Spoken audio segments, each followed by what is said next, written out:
दोस्तों, आज हम जानेंगे यीशु मसीह के अद्भुत फैक्ट के बारे में जो शायद ही आपको पता होगा। वैसे तो यीशु मसीह के बारे में बहुत सारे फैक्ट्स हैं, लेकिन आज हम बहुत ही खास फैक्ट्स के बारे में जानेंगे जो यीशु मसीह से जुड़े होंगे। तो आज की वीडियो बहुत ही खास होने वाली है, इसलिए आप इस वीडियो को बिल्कुल भी स्किप ना करें। तो चलिए वीडियो को शुरू करते हैं। फैक्ट नंबर 1, यीशु परमेश्वर है।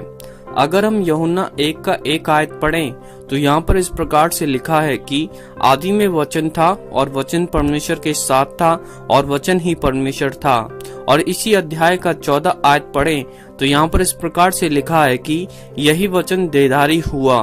फैक्ट नंबर 2, यीशु ने पाप रहित जीवन जिया। अगर हम पहला पत्रस 2 का 22 आयत पढ़ें तो यहाँ पर इस प्रकार से लिखा है कि ना तो उसने पाप किया और ना उसके मुंह से छल की कोई बात निकली। फैक्ट नंबर 3, यीशु नाम स्वर्गदूतों ने रखा।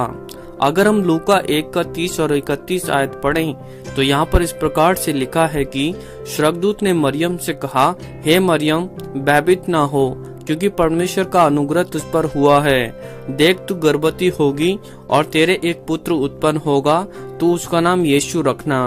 फैक्ट नंबर 4, यीशु एक कुंवारी स्त्री से पैदा हुआ। अगर हम यशाया 7 का 14 आयत पढ़ें तो यहाँ पर यीशु के लिए एक भविष्यवाणी है और इसमें इस प्रकार से लिखा है कि इस कारण प्रभु आप ही तुमको एक चिन्ह देगा। सुनो, एक कुंवारी गर्भवती होगी और पुत्र जनेगी और उसका नाम इम्मानुएल रखेगी, और ऐसा ही नया नियम में होता है। फैक्ट नंबर 5, यीशु के भाई बहन थे। अगर हम मरकुस 6 का 3 आयत पढ़ें तो यहाँ पर इस प्रकार से लिखा है कि क्या ये वही बड़ाई नहीं जो मरियम का पुत्र और यकूब और योसेस और यहूदा और समोन का भाई है, और क्या उसकी बहनें हमारे बीच में नहीं रहती हैं?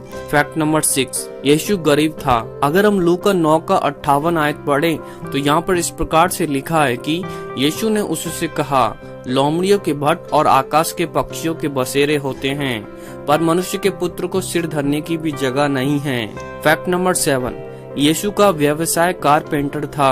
अगर हम मरकुस 6 का 3 आयत पढ़ें तो यहाँ पर इस प्रकार से लिखा है कि क्या यह वही बड़ाई नहीं जो मरियम का पुत्र और यकूब और योसेस और यहूदा और समून का भाई है। फैक्ट नंबर 8, यीशु एक साधारण मनुष्य था। अगर हम यशाया 53 का 2 आयत पढ़ें तो यहाँ पर इस प्रकार से लिखा है कि क्योंकि वह उसके सामने अंकुर के समान और ऐसी जड़ के समान उठा जो निर्जल भूमि में फूट निकले। उसकी ना तो कुछ सुंदरता थी कि हम उसको देखते, ना उसका रूप भी हमें ऐसा दिखाई पड़ा कि हम उसको चाहते। फैक्ट नंबर 9, यीशु मांसाहारी था। अगर हम लूका 24 का 42 और 43 आयत पढ़ें तो यहाँ पर इस प्रकार से लिखा है कि उन्होंने यीशु को भुनी हुई मछली का टुकड़ा दिया और यीशु ने उनके सामने खाया। फैक्ट नंबर 10, यीशु ने 40 दिन रात का उपवास किया। अगर हम मत्ती 4 का 1 और 2 आयत पढ़ें तो यहाँ पर इस प्रकार से लिखा है कि तब आत्मा यीशु को जंगल में ले गया ताकि इब्लिस से उसकी परीक्षा हो, और वह 40 दिन और 40 रात निराहार रहा। फैक्ट नंबर 11, यीशु ने परमेश्वर होने का दावा किया।